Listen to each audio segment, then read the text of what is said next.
18 May. Dearest Suzie, I got a nice long letter from you tonight. I ain't kidding you. You are going to keep on and spoil me. It is getting to the point now where I kind of just expect to find a letter when I come in at night. Today was a real quiet day for us. We had an operation, but it didn't amount to much. You explained about the insurance policy, but I was wondering if our premiums went up any because of Johnny. I still didn't get Minnie's letter. They might have made a mistake on the address. How long do you plan on staying up there? I know that my check will be $50 richer this month, and maybe more, so you should have plenty of money to make the trip. I want you to. In fact, I insist, and don't be disappointed if I don't get through. Sometimes you can, and sometimes you can't, but I will try.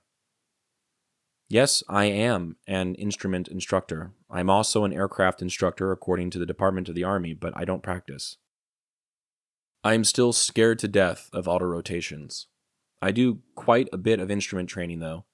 In fact, I helped a captain up here get his helicopter instrument ticket last week. He didn't have one before, so he was pretty happy about that.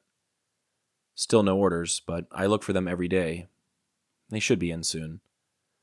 Well, I will close for tonight. I love you very much. I'm still counting days, but I hate to write them down on letters because they seem to go by so darn slow.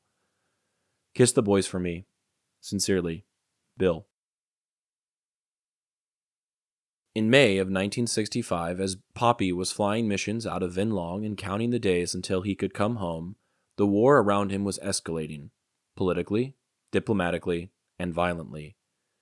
From the cockpit of a Huey, he wouldn't have seen the meetings playing out in Beijing or Washington, but the consequences of those conversations were continuing to shape the conflict he was flying into day after day.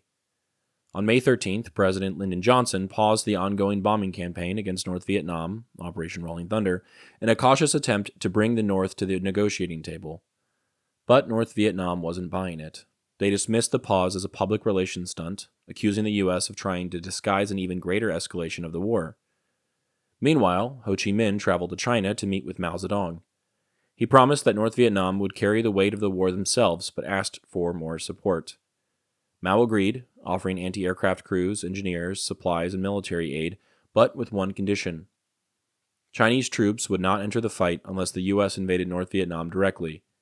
By the end of the month, 160,000 Chinese personnel were quietly stationed in the north, not to fight, but to build roads, airfields, and defenses, all of it laying the groundwork for a war that was rapidly expanding behind the scenes. In Washington, not everyone was convinced that deeper involvement would lead to victory. One of Johnson's advisors, Clark Clifford, wrote him a letter urging caution. Keep the troop numbers low, he warned, or risk stepping into a quagmire. It's a word that would come to define the American war in Vietnam, but in 1965, it was still more warning than reality. Back in South Vietnam, an internal instability continued. A handful of officers and civilians, many of them Catholic and connected to previous coup attempts, were arrested on charges of plotting to assassinate Prime Minister Quat and kidnap General Key. Meanwhile, Senator Ernest Gruening, one of the only two voices in Congress who had opposed the Gulf of Tonkin resolution the year before, publicly called for a full investigation and the withdrawal of U.S. troops from Vietnam. In hindsight, it reads like a warning few were willing to hear. All of this was unfolding as Popi was writing letters home about his monkey's antics, silk gifts, and what size shirts to buy for the boys. It's a strange thing to hold both timelines in your hands, the personal and the political. But that's part of what this project is all about, tracking one man's life against the broader current of history and seeing how those currents eventually pull us all forward. The photo I chose for today depicts a helicopter flying in the air. The photo shows the side of the aircraft. In the back is clearly a man with a machine gun. Below, a river is cutting through the countryside.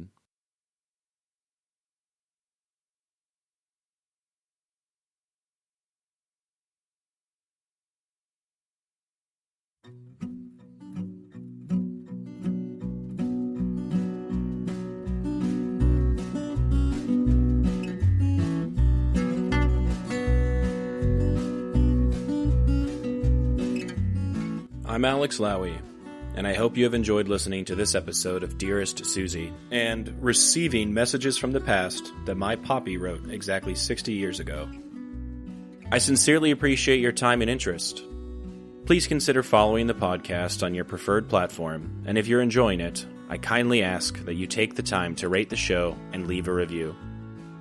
Also, please follow the project on YouTube, X, and Instagram. All likes, comments, shares, and reviews will help grow the reach of this story. The links for these things should be in the description of this episode.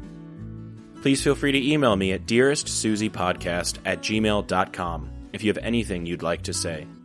I'd love to chat or to hear about your stories as well. Thank you for listening, and God bless.